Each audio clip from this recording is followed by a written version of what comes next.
पावनान्ति पङ्कजं ज्ञानयज्ञसूत्रमिन्दुशेखरं कृपाकरं नारदादियोगिवृन्दवन्दितं दिगम्बरं काशिकापुराधिनाथकालभैरवं भजे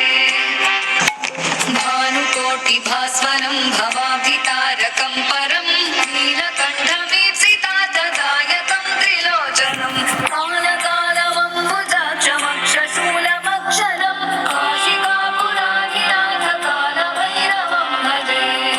शूलटङ्कपाशदण्डपाणिमादिकारणं श्यामकायमादिदेवमक्षरं निरामयं भीमविक्रमं प्रभुं विचित्रताण्डवप्रियं काशिकापुराधिनाथकालभैरवं भजे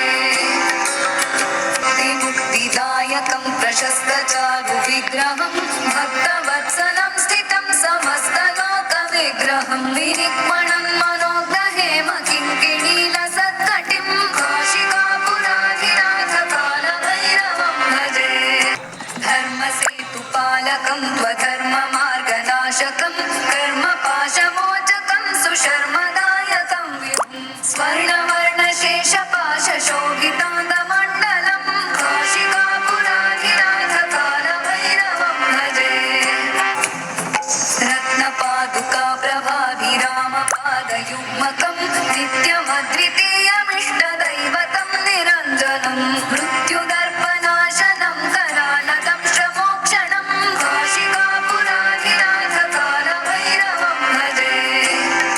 अट्टहासभिन्नपद्मजाण्डकोशसन्ततिं दृष्टिपातनष्टपापजालमुग्रशासनम् अष्टसिद्धिदायकं कपालमालिकाधरं काशिकापुराधिनाथकालभैरवं भजे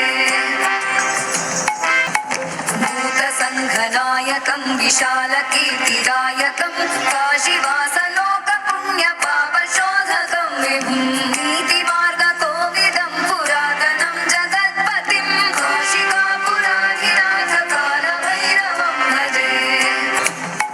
कालभैरवाष्टकं पठन्ति ये मनोहरं ज्ञानमुक्तिसाधनं विचित्रपुण्यवर्धनं